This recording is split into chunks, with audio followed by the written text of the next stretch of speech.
अस्सलामुअलैकुम नाज़रीन इकराम, रोशनी light channel की तरफ से आप सबको खुशामदीद। नाज़रीन इकराम, मेरी आज की वीडियो कुरैश उस्मान के बारे में है और आज की इस वीडियो में इस ड्रामे से रिलेटेड जिन चीज़ों पर बात होगी उनमें गुंजा खातून के एक इंटरव्यू ने हंगामा खड़ा कर दिया है और ये हुआ कि महमद बोज़दैक को फिर राइटर्स टीम में से एक फीमेल राइटर निकालनी पड़ी। तो ये सारा मामला क्या है, इस पर बात होगी और यूसुफ के ड्रामे से जाने की असल वजह सामने आ गई है, वो आप लोगों को बताई जाएगी। इसके अलावा नाज़रीन इकराम, एपिसोड 188 के दूसरे ट्रेलर को भी डिस्कस किया जाएगा। तो आइए चलते हैं आज की वीडियो की तरफ। सबसे पहले उस फीमेल राइटर को निकाले जाने की तरफ आते हैं। तो नाज़रीन इकराम, पिछले दिनों महमद बोज़दैक ने कुरैश उस्मान की राइटर्स टीम में शामिल एक फीमेल राइटर को निकाल दिया है जिनका नाम आयशा मतलू है और ये इस सीजन के शुरू में इस टीम में शामिल की गई थी। इसके अलावा नाज़रीन इकराम, आप लोगों को याद होगा कि इस सीजन के शुरू में एक किरदार नई कास्ट में शामिल किया गया था जिसका नाम बायहान बे था। तो ये उनकी बीवी भी है और आयशा मतलू को निकालकर आतिला एंगन को टीम में शामिल कर लिया गया है। लेकिन नाज़रीन इकराम, इस राइटर के निकाले जाने की वजह बड़ी अजीब है और बड़ी अनोखी कहानी है जिसमें गोंजा खातून शामिल है। हुआ यह कि गोंजा खातून का किरदार अदा करने वाली अदाकारा जिसका नाम बिल्जिन शैमसिक है, इसका एक इंटरव्यू पिछले हफ्ते आया और उस इंटरव्यू में उसने कहा कि मेरा किरदार इस सीजन में इतना अहम नहीं था, लेकिन फिर मैंने राइटर से कहकर अपने लिए स्पेशल सिनेरियो शामिल करवाया ताकि मेरे किरदार की भी अहमियत हो। उसने कहा कि गोंजा का किरदार शुरू में अहम नहीं था, लेकिन राइटर का शुक्रिया जिन्होंने इसे अहम बना दिया। और उसने ये भी कहा कि मुझे ये बताते हुए शर्मिंदगी महसूस नहीं हो रही। और नाज़रीन इकराम, वो स्पेशल सिनेरियो ये था कि गोंजा की बेटी होती है और वो बाज़ंदीनी जहर के असर से मर जाती है, फिर वो नीम पागल होकर चीखती चिल्लाती फिरती है वगैरह वगैरह। तो बिल्जिन ने ये इतराफ़ करके लोगों को अपने खिलाफ कर लिया क्योंकि लोगों का ये ख्याल है कि फातिमा जैसे तारीखी किरदार को साइड लाइन करके गोंजा जैसे फर्जी किरदार को ज्यादा स्क्रीन टाइम देना बिल्कुल गलत है। और इस इंटरव्यू से ये बात भी साबित हो गई कि बिल्जिन अपने सीन्स को कंट्रोल करती है और इस सीरीज के राइटर्स पर इसका इन्फ्लुएंस है। और गलत बात यह है कि ये किरदार हलीमा की तरह रियल हिस्ट्री का है ही नहीं, लेकिन फिर भी ये इस सीरीज की कहानी को अपनी मर्जी से कंट्रोल कर रही है। तो बहरहाल इस इंटरव्यू के क्लिप्स सोशल मीडिया पर शेयर हुए और अजीब बात यह थी कि उस इंटरव्यू में इस ड्रामे की एक राइटर फातिमा नूरगुल भी बैठी हुई थी। लोगों ने एतराज किया कि ये अदाकारा खुल्लम खुल्ला फेवरेटिज्म को एडमिट कर रही है। और यहाँ मैं आप लोगों को ये बात भी बताती चलूँ कि इस इंटरव्यू को फातिमा नूरगुल ने भी अपने स्टोरी में शेयर किया था और इस इंटरव्यू में उसने भी अपना दिफा किया। और जब सोशल मीडिया पर फातिमा नूरगुल और बिल्जिन शैमसिक के खिलाफ एहतजाज शुरू हुआ तो अरब से ताल्लुक रखने वाले सोशल मीडिया एक्टिविस्ट ने इस इंटरव्यू के क्लिप्स लगाते हुए सख्त तनकीद की और फातिमा नूरगुल की तस्वीर भी लगाई जो कि उसने खुद ही सोशल मीडिया पर शेयर कर रखी थी। तो उस अरबी ट्वीट के नीचे फातिमा नूरगुल ने तुर्की जुबान में यह कमेंट किया कि तुमने किसकी इजाजत से मेरी फैमिली की तस्वीर लगाई है। और फातिमा नूरगुल की उस ट्वीट के नीचे नेगेटिव रिप्लाईज की भरमार हो गई जिसमें कुरैश उस्मान की बिगड़ती कहानी का सारा इल्जाम फातिमा नूरगुल पर डाला गया था। जब एहतजाज बहुत ज्यादा बढ़ गया तो महमद बोज़दैक ने आयशा मतलू को कुर्बानी का बकरा बनाकर फातिमा नूरगुल को बचा लिया जो कि इस सब सिचुएशन की जिम्मेदार है। और नाज़रीन इकराम, इस सारे सूरत हाल से ये बात समझ आ गई कि फातिमा नूरगुल उस्मान गाजी की जिंदगी से मुतल्लिक तारीखी किरदारों को ज़ाया कर रही है और फेक और फर्जी किरदारों को अहम सिनेरियोज देकर इस ड्रामे में लाई जाने वाली खराबी की सबसे बड़ी जिम्मेदार है। तो सारी सिचुएशन मैंने आप लोगों के सामने रख दी।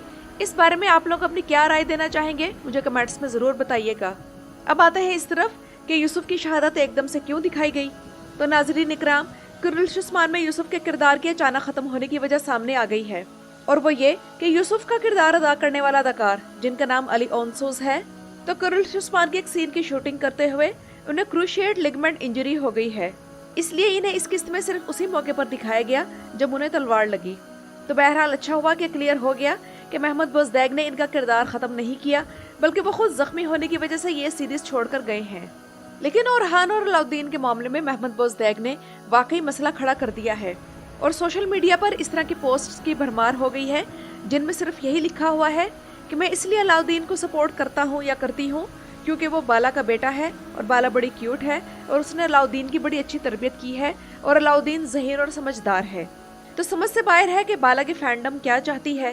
क्या इस तरह करने से अलाउद्दीन सल्तनत उस्मानिया का हुक्मरान बन जाएगा और ओरहान जो कि बेहतरीन मिलिट्री कमांडर और बुरसा का फाते था उनकी जगह ले लेगा। लेकिन ओरहान और अलाउद्दीन के इस सिनेरियो से ये तो साबित हो गया है कि राइटर्स कभी गोंचा और होलोफिरा के फैंस को लड़वा कर रेटिंग बढ़ाने की कोशिश करते हैं और अब अलाउद्दीन और ओरहान को लड़वाकर हालांकि इस सिनेरियो के बजाय हमें प्रॉपर बाज़ंतीनियों के साथ जंगों और फतूहात का सिनेरियो देना चाहिए और दुश्मनों की साजिशों का, और ये भी कि उस्मान बे इनका तोड़ कैसे करते हैं। लेकिन अगर इन दोनों भाइयों की ये चपकलिश दिखा ही दी थी तो इसे कई किस्तों तक क्यों बढ़ा रहे हैं? बस इसी एपिसोड में ख़त्म कर देते और ये बहस अब ख़त्म हो जानी चाहिए कि दोनों भाइयों में से कौन गलत था और कौन ठीक। यानी कि ओरहान जिसने अलाउद्दीन पर मैदान जंग से फरार का इल्ज़ाम लगाया और तमाम आल्प्स के सामने उसे थप्पड़ मारा, या फिर अलाउद्दीन जो कि भाई को इन्फॉर्म किए बगैर मैदान जंग से पीछे हट गया और ओरहान को मुश्किल में डाल दिया और यूसुफ की शहादत की वजह बना। कई गलतियां ऐसी होती हैं जिनसे इंसान सीखता है, तो इन दोनों को अपनी गलतियों से सीखना चाहिए। और जहाँ तक उस्मान बे की बात है तो वो खुद रियासत हैं। रियासत के रास्ते पर कुर्बानी की ज़रूरत पड़ती है, चाहे उसका ताल्लुक आपके बच्चों, बीवी या आपके साथियों से ही क्यों ना हो। ये कहना आसान है कि कोई शख्स रियासत का सुल्तान है, लेकिन इस रास्ते की सख्तियाँ हर कोई बर्दाश्त नहीं कर सकता। और नाज़रीन इकराम, आने वाले किस्त के ट्रेलर में हलीमा के अपने वालिदैन से मुलाकात का सीन भी शामिल है। और अगर अब की बार ये सीन ख्वाब हुआ तो महमद बोजदा के सोशल मीडिया अकाउंट्स पर हमें धरना दे देना चाहिए।